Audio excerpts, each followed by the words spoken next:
You're listening to the We Are Libertarians podcast network. Find all of our shows at wearelibertarians.com. Men need a store that has the right thing for their thing, like a Kenneth Cole suit made with Choflex fabric to keep them cool at their cousin-in-law's third wedding in the middle of July.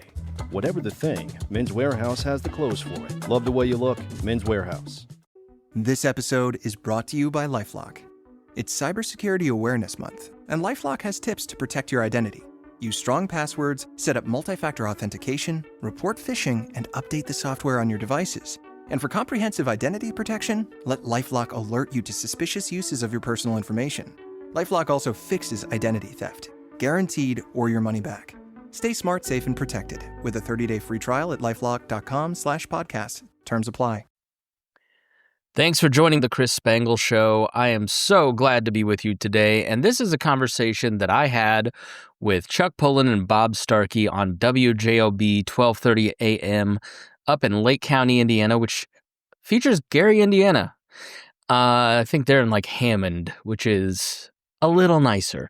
This is the Fall of Chuck and Bob show, and they invited me on to basically give the libertarian critique of Republicans and Democrats in this moment.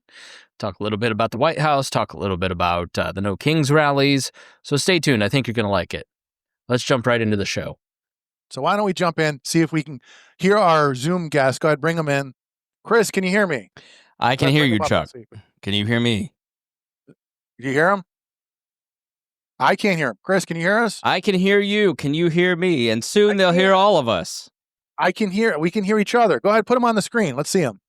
Is that working too? Look at that handsome man. That's a real studio. See, that's a real studio. Look at that. We need brick here at our studio. We need bricks and ferns. That's what we're missing here. This is a podcast studio here in Indianapolis, Indiana. Can you hear me now? All I see is this producer. We're just going to bring you up a little bit. This producer is very handsome, but he's scrambling. He's sweating. I started out as a radio show producer. I know the feeling. He's got the intense stare in his eye.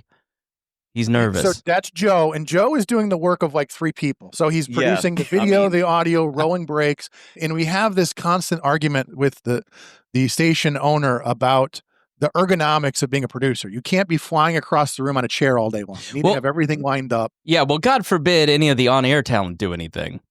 I'm more than willing to do that. Look at me. I'm here. You expect me to get up? As a 15-year veteran of radio producer land, the on-air talent is it's a very cushy job, people. No wonder Bob Starkey wanted to do it. Hey, did you just hear me? I just did traffic and weather. I said everything is great on the roads. I said the weather's great. Everything was fantastic. It was much more professional than I expected. Well, thank you. That's all I wanted to hear, really. So that is the first and only time those words will ever be uttered. That's kind of like my other producer. He says this is the second favorite show, and then we realize she only produces two shows. So, but okay. And one of them is tell people about you. What do you do? So I am a podcaster on the Chris Spangle Show. Run the We Are Libertarians podcast network. I have been in radio for 20 years. I guess I'm sort of not in radio anymore. I was with the Bob and Tom Show for 11 years. I work at a local newspaper here in Indianapolis now as their head of podcasting. And I am a libertarian frozen in time. I am a 2009 libertarian, and I'm not changing. Okay, so that's where I want to. We're jumping right in with that. So, you and I have been having these complicated debates about some of these issues. It's not that complicated. I'm right and you're wrong. That's why it's complicated. Right. So we've been talking all morning to our different, we have a nice cavalcade of callers on the left and on the right. And so like, for instance, our last caller just called to tell us that President Trump is indiscriminately blowing up boats. Some of them may have drugs, most of them don't. And so in his perspective, the president is just indiscriminately drone striking fishing boats. And that's what's happening. So, I mean, like when I hear that, I immediately explain to him that indiscriminate drone strikes go back past the Obama administration, the Bush administration. This is nothing new. And this is something that I keep asking Chris Spangle for the last couple of weeks. I ask him the question, why now? Why are people paying attention now when people like he and I have been talking about this for years? So I guess that's where I want to start off, Chris. Why do you think people are paying attention now more than ever? Well, I mean, you could say, well, why are Republicans not paying attention to certain things like the debt, for instance, right? It's basic tribalism. Abdul, who I produced for, Abdul Hakim Shabazz here in Indy, in 2004, used to have a saying that over the 4 years that I produced his morning show in local radio, he would say, well, what else is new? Walk across, put down your sign, walk across the street, pick up the other guy's sign, and start protesting that other side. Like, if you're looking for consistency in American politics, you're not going to find it. We're entering the 250th year celebrating the Declaration of Independence, where all men are created equal, penned by a man who owned other people. So hypocrisy is like baked into the cake of American politics. Like, it's just part of it. And so what I always talk about on the Chris Spangle Show is that you have to go back to principles. Like, when things are very confusing and very overwhelming, you have to really get in touch with what you believe. And for me as a libertarian, I look at everything through the lens of power. Who has power? Why do they have power? How are they using power? What's the end goal of them having power? And that usually puts you on a very consistent side, like Rand Paul on this particular issue is very consistent. You have to have due process. You can't just say, if you're the president of the United States, I have whatever power I want to have. I can just indiscriminately kill whoever I want to kill. I should have this power. And it doesn't matter if he has an R or a D next to his name. You don't get the right to attack another country or their people without congressional approval. That's written into the Constitution, but this is just an ongoing feature of American politics in the last 30 years in that the executive branch is centralizing as much power as possible, and at a certain point where we have to put a stop to it, or else we're not going to have the power to put a stop to it.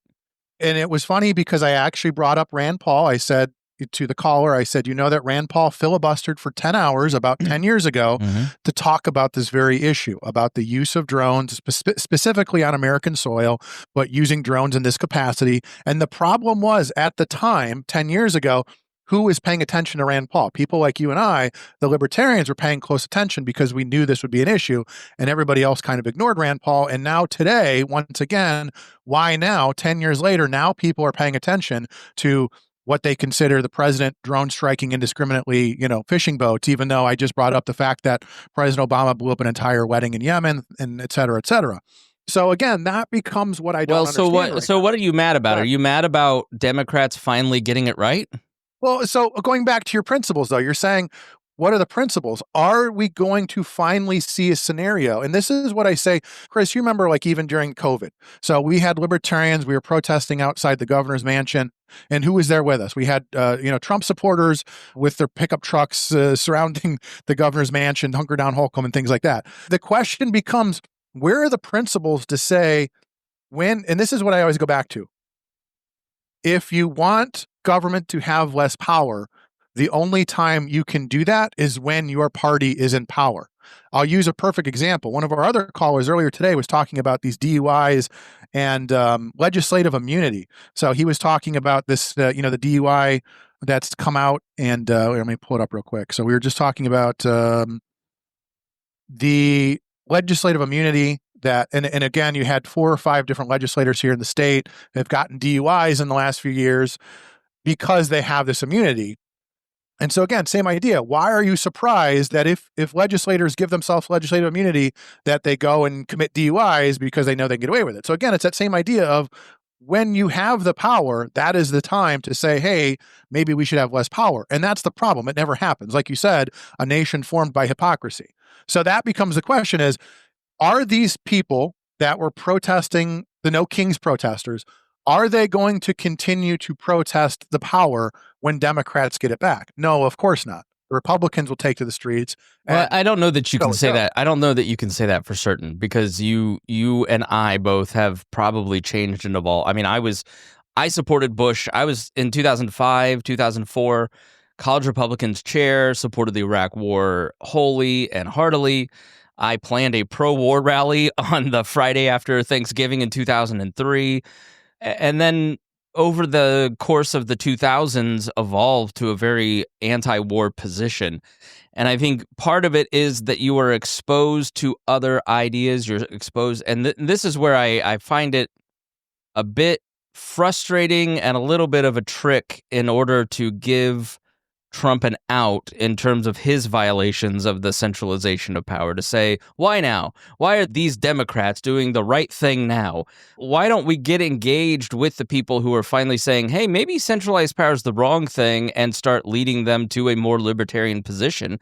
Because that's what happened with the right wing. That's what happened with Trump's MAGA movement, is they became more anti-war. You know, back in the day when I knew War Crimes Bob Starkey, I mean, he was probably super hard pro-war, pro-death of anyone, firing as many bombs as possible, but then he fell in with libertarians like you and I and heard maybe we should have these things, this things, maybe I was being propagandized by these things. And I think when you constantly, not you, but the royal you, as the right wing constantly want to put a thumb on Democrats and liberals, they stop listening to you and they stop seeing a point of view. Whereas if you talk to the other side like they're people with malleable opinions who can see other things as opposed to like some leftist Borg that you're going to be assimilated into, as opposed to a group of people that can have their minds changed, you're going to lose. Like, you're going to just drive those people into the arms of AOC, Bernie Sanders, and other people. And Mamdani, and they all got together and met in New York over the weekend. I think we are far more likely and I'm a creature of the right. No matter, I mean, you can watch my Facebook page, call me woke, whatever you want, but I am Republican adjacent. I always will be, much to the chagrin of my friends that I have on the left. But I've had a lot of success over the last half a decade talking to people on the left about libertarian views and about the nature of power. And they're with us in a lot of different avenues. It's just that they feel so threatened by the other side that they don't really trust that less power can be possible. And you certainly see that on the right. We're now in a situation where nobody wants to talk to each other, so everybody's fighting for the gun to put it to the head of the other guy so they don't get their brains blown out. And that's a very dangerous situation for a country. Okay, so I wanted to read, I found this tweet, because this is exactly my take on this, is no kings, they shouted as they begged their government to take control of their healthcare, retirement, finances, and their children's education. So, I mean, this becomes the question, is this a no kings protest or is this a not your kings protest? I mean, and that's sort of the argument. I understand where you're saying this idea of this is the time where libertarians and the left can come together. But the reality is, like I just said, they, AOC and Bernie were with Mamdani over the weekend rallying for what he wants to do to New York, which is frankly more government grocery stores and more government influence. So they're not protesting no kings, they're protesting not your kings, right? So I mean, that becomes the question, is you're asking these people to go from a scenario where they're trying to trade one type of authority for another and saying, look, you don't need authority at all. You don't need any kings. And that's sort of where I'm at with this. Is I was talking earlier with one of our other callers. We're talking about the idea of, I'm looking for grievances here. I'm looking for an organized list of grievances from these people. And one of the things I was saying earlier is, imagine going back to like Martin Luther, if he had, been wearing a giant inflatable dinosaur costume while he was nailing his 95 grievances to the church door, or Franklin when he was presenting the grievances to the king. Like, this is the problem that I'm having with the left, is that they don't have any sort of organized, it's just sort of like they're screaming all these, we called it sort of the hobo chili stew of grievances. They don't really have anything organized. Where, how do you fix a problem if you can't tell me what it is? And that's where I'm at with this. Well, the inflatable costumes, that comes from the protesters. And I wish I could remember the name of the book. Dandelion Insurrection is popping in my mind, but I'm not sure if that's it. But like, the protesters against the power grab of Milosevic in the 90s, he was toppled by a group of protesters who used comedy and absurdity to highlight the power grab, but also how like weak and performative that was. And so, like, we can look at the people in inflatable costumes, but it has a purpose. Like, you're pepper spraying somebody in a frog costume, and it's got a very distinct purpose. But to go to the No Kings rally, You are conveniently ignoring that Donald Trump is doing everything possible to centralize power. And this is the problem with the right. Like you're saying, if you want to reduce the size and scope of government, you've got to do it while your side's in power. And if you lean right, you should be disturbed by the way that Donald Trump conducts his government. He views the government as his property, and he views the people that lives inside of it as his property. And if Barack Obama and Joe Biden and Hillary Clinton and all the rest also viewed it that way, it doesn't mean that two wrongs make a right. It means that you should rightly look at Donald Trump as a threat to your self-government, to your sovereignty as a United States citizen. And to give up the fight against the centralization of power is un-American. And as we move into the 250th anniversary of the founding of the Declaration of Independence, we should embrace the natural rights tradition. We should embrace self-government. We should embrace limited government and the federal system where the federal government doesn't have all the power, and that the president doesn't view his role as a person who should take on the media, the universities, the military, and anyone that can really check his power, any institution that has the ability to thwart the centralization of federal power. That should be disturbing, and that's really what it comes down to with the No Kings protests. You can throw it into policies, and yes, I agree with you, and yes, let's all go towards Mamdani because he's well-spoken. Meanwhile, he's going to bankrupt the city of New York like Dinkins did, the other DSA candidate that won. But the fact of the matter is that the No Kings protest is really protesting the approach to government that Donald Trump has. He thinks he can tear down the East Wing of the White House without having the National Capital Planning Commission approve it like every other president did. It's his house. He owns it. Well, no, that's not the case. You don't own federal property. You're a guest, and you're there to preserve it. You're there to steward it. And Donald Trump doesn't look at anything from the lens of stewardship, as many other government officials in the past have. You and I can argue that, but you know why Donald Trump is special. That's why most people love Donald Trump on the right, because he is a person that pokes and prods and puts his finger in the eye of the people that you don't like. That's not a good way to govern. It's not a way that is going to win for libertarianism or conservatism. It's only going to serve to make the likelihood of AOC and Mamdani having power more likely because of backlash. In American politics, there is always a backlash to every action that is taken. And there's always a pendulum that swings. And the harder you go right, the further they'll go left. And neither side is making us more free. And I don't find any reason that we ought to be making excuses for Donald Trump. Okay, so I also use the pendulum analogy quite a bit. And what I'm starting to see, though, is I imagine this scenario where I almost see the pendulum, instead of swinging back and forth as it tends to do in this country, I'm almost seeing a scenario where the pendulum is just going to sort of break in half, and half's going to go right and half's going to go left. And you're right, Mamdani is a perfect example of that. The AOC, the Bernie, that whole group in New York is a perfect example of that. But also the idea that, Gavin Newsom has his intentions on the White House, J.B. Pritzker has his sights set on the White House. And so neither one of those guys are going to work with President Trump on anything sort of cohesive to figure out a plan when it comes to dealing with ICE in their states or anything like that. So this becomes the inherent thing is what I ask someone like you that's been paying attention for all these years, why are we shocked that Trump is doing what he's doing? And this is my point. Earlier today, I was talking about the debt. We're talking about the idea that, the last time that we're going to see anybody even attempt to address the debt was Elon Musk, and people literally burned down his cars and his dealerships for trying to rein in spending. And so this idea that there's any real effort to rein in the debt, or even the idea that Rand Paul got very little traction when he ran for president. The idea is these people do not want a Rand Paul. These people do not want an Elon Musk to come in and rein in government spending. Both sides want this unbridled spending, and they also want their version of king. So again, all these people that are outraged by Trump, I said, well, good news. The next guy is probably going to be worse, whether he's on the left or the right. So that becomes the inherent question is, for those of us that have been paying attention for all of these years, why are you surprised? But then also that becomes the question of, do you really believe? Like, for instance, we've been talking back and forth about the ballroom and Trump's third term. I mean, is that the next phase of this is you're going to have a president, whether it's Trump or the next guy, going, you know what, I'm not leaving. I mean, is that where we're headed? Is that what's going to eventually, set things off? I don't know. And so that's kind of the question. I mean, do you really think that Trump is not going to leave? Yeah, 100% he's not going to leave. He tried not to leave last time.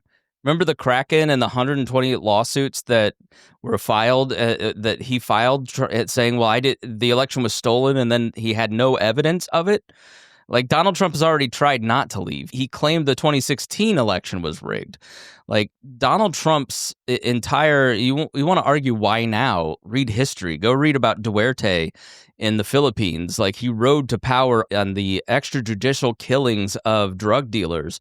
And what happened in the country is that it evolved to people killing their neighbor because they just claimed they were drug dealers, and they didn't have to go through the process of actually having formal charges and due process. And so you ended up with basically a reversion to what we had in tribal killings in England, which led to the development of the rule of law under King Alfred. So the right talks a lot about preserving Western culture and Western civilization, but Western civilization is the rule of law. It is that the person that wakes up that has the biggest gun doesn't get to rule over other people. The system of checks and balances rule over the whims of people that want to centralize power.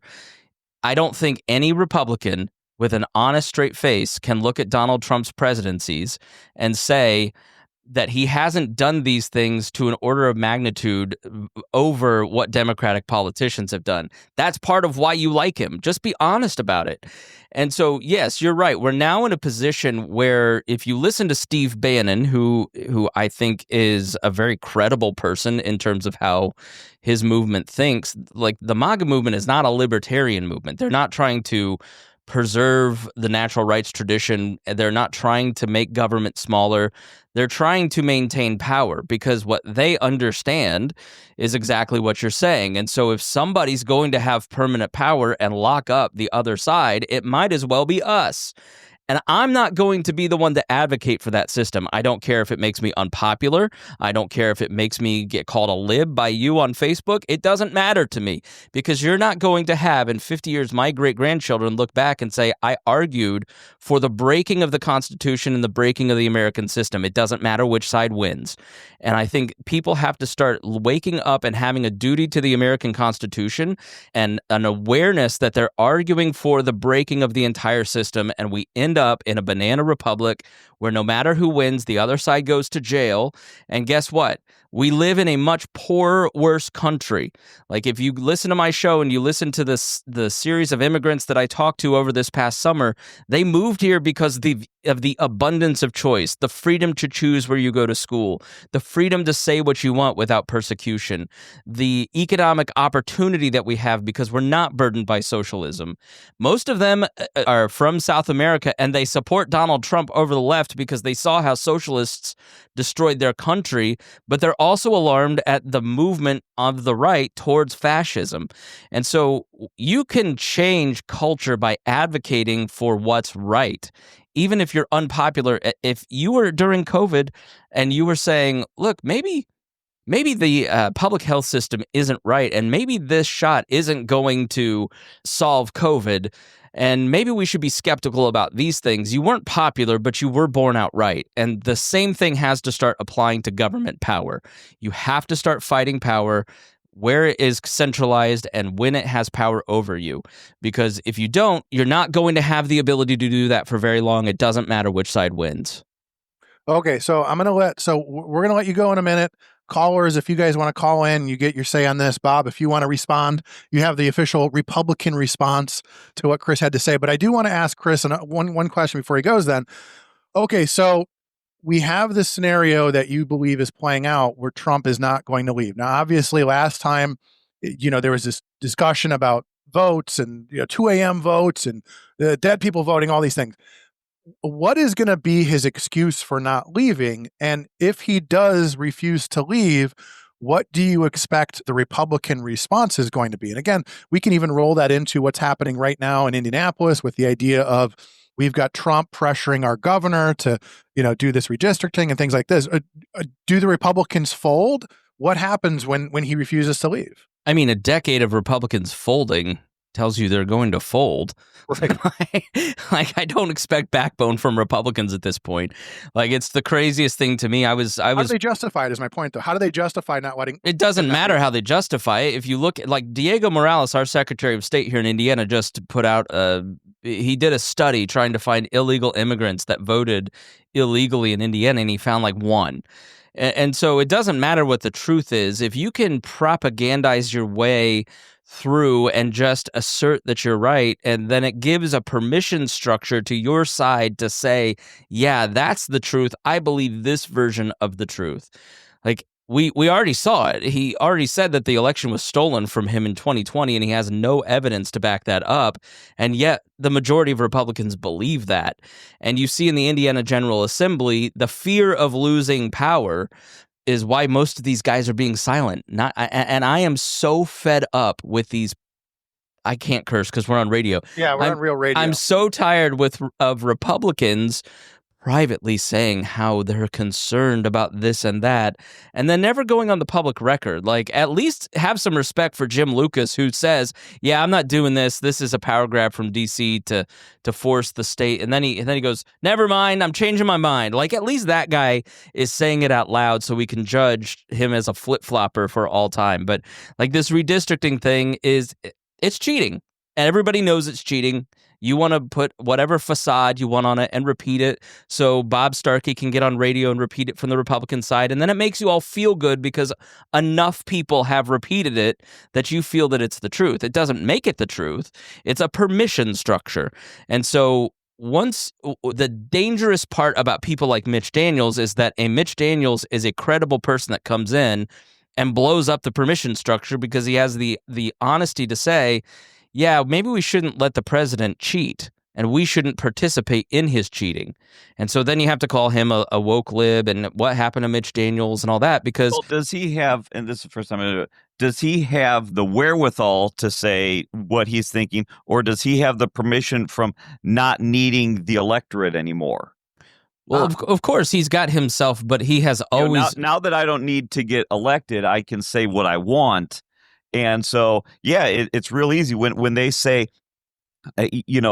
Mitch Daniels was against it, Mike Pence was against it, two gentlemen that I know, and if they were here, I'm not speaking out of turn, two people who don't necessarily need to be too considerate of what the electorate thinks anymore. So, Thomas Massey just had a massive fundraising haul from around the country because he has balls. So wouldn't it be amazing if our elected officials had that same chutzpah and actually said what they think that went counter to their party, and maybe you'd get like more than 33% of this country does not vote. Do you know why they don't vote? It's because they don't see their beliefs and they don't see any moral courage on the ballot. Libertarians do not steal from the right or left. They take about 10% equally from the Republican and Democratic candidate. They activate 90% of the voters, their voters, who see their belief system on, like, I don't care if you lose. Like, would you rather go down as Jeff Sessions, who lost his seat, or Jeff Flake, who lost their seat and kind of become irrelevant and cash in as a lobbyist, as opposed to being known as, like, just this, like, a cheater? Like, people listening to your voice, you're going to live in a gerrymandered district like I'm going to live in a gerrymandered district. And I just look at it and go, yeah, maybe Illinois did it, but that doesn't mean I want us to become Illinois, because look at them. They can't keep businesses in Illinois because no one wants to live under their cockamamie schemes. Like, we should not become them. So now here's a question that I have, and it's a legit question. If I'm suspect of that, but go ahead. Yeah, it's very sus. if we're doing this now and we decide to, as a state, to realign all the congressional districts so that they up, Congressional District 1, R plus 13 and or whatever it ends up being, and those things, if we're not just going to do that in 5 years, is the issue that we're doing it early, or is the issue that we're doing it at all? Because, again, we don't want to say, well, because Illinois did it, we're going to do it. You look at the congressional district maps of Indiana for the last 50 years, and they have been all sorts of wonky. We're at least somewhat cubed in where we draw our lines. So is the main issue that we are doing it at all to goose the number of Republicans in Washington, or is it the fact that we are doing it several years early? It's the fact that you're doing it to disenfranchise Democratic voters. It's rigging the electorate to help a president maintain power. Like you cannot deny that Donald Trump is doing this because he wants to increase Republican votes, because if he gets a Democrat Congress, he will no longer have the ability to pursue his agenda in the same way. And so when you break that norm, guess what? Democrats are going to do that back to you. Like, it's not a guarantee that one side will take over and permanently rule. You could end up with Trump losing big in the midterms because he's overreached, and then in 2030 is fleeing to Argentina because he has a favorable administration there, and then all chaos breaks loose. Like, right? So it's not just that they're doing it early, it's that they're doing it so nakedly to empower a president. And it's just another example of Congress laying down for the executive branch. They have completely, we never were meant to have a parliamentary system, but we do. And that's why our system isn't working. It's because it's not a system of votes at the local, state, and federal level that constrains power. It's that we have basically a parliamentary system, and so you're thrown into this chaos that France is in the middle of. France has no ability to govern and yet has this massive socialist state, and so you end up with societal chaos because people can't plan. Businesses can't plan, individuals can't plan, and that's my problem with the government shutdown stuff and the Doge stuff. It's you have to have stability. Bob, I ended up being a Mitch Daniels Republican somewhere along the way. Give businesses the ability to plan, the favorable regulatory environment for them to grow, allow innovation in your areas, and eventually it will all work out to a freer, more stable society. But when you have presidents flying around the country trying to rig elections against the will of the people, against the will of the legislators who are just going to bite the bullet and do it because they don't want to be yelled at. I'm sorry, it's not just the timing, it's the end goal, and it's the precedent that you're going to set. And so, there's a funny story. Back in 2010, I was pretty close to Todd Rokita. And Todd Rokita put together this plan called Rethinking Redistricting. And if you Google Rethinking Redistricting PDF or Rethinking Redistricting LPIN, you can see the plan that I preserved because it mysteriously disappeared when Todd Rokita put out non-gerrymandered districts in Indiana. And we're pretty good compared to a lot of states, but he wanted to use software to make it very fair. And it made the legislators so mad he wasn't able to run for Senate in 2012. And as soon as Charlie White got into office, he deleted that from the earth. And then Charlie White went to jail for voting in a district in which he did not live. And the people at the time said, we can't have our chief election official doing that. Now we have our chief election official doing that, plus giving sweetheart deals to his family and doing all kinds of other crazy stuff. It's just, if you look at our politics, our standards are quickly eroding. And as a conservative, you've got to conserve standards and traditions. And when you blow them up, you tear up that fence. Well, that fence was there for a reason. And I think we should be alarmed at how much we've eroded our standards in the name of power. Okay, so that voice, Chris Spangle, tell people where they can find you online, where they can watch your podcast and where they can see you. Yeah, just look up The Chris Spangle Show. You can also look up We Are Libertarians, and you'll find all of our stuff there, and follow me on social media. I appreciate it. Next time we'll have to bring Rob Kendall in. We'll bring you both in. It'll be all kinds of fun. So, I love you, buddy. I appreciate you getting up and joining us. We'll have to do it again soon, but I always appreciate your take on things. All right. Thanks, Chuck. Okay, you take care. Bye. Okay, that was Chris Spangle.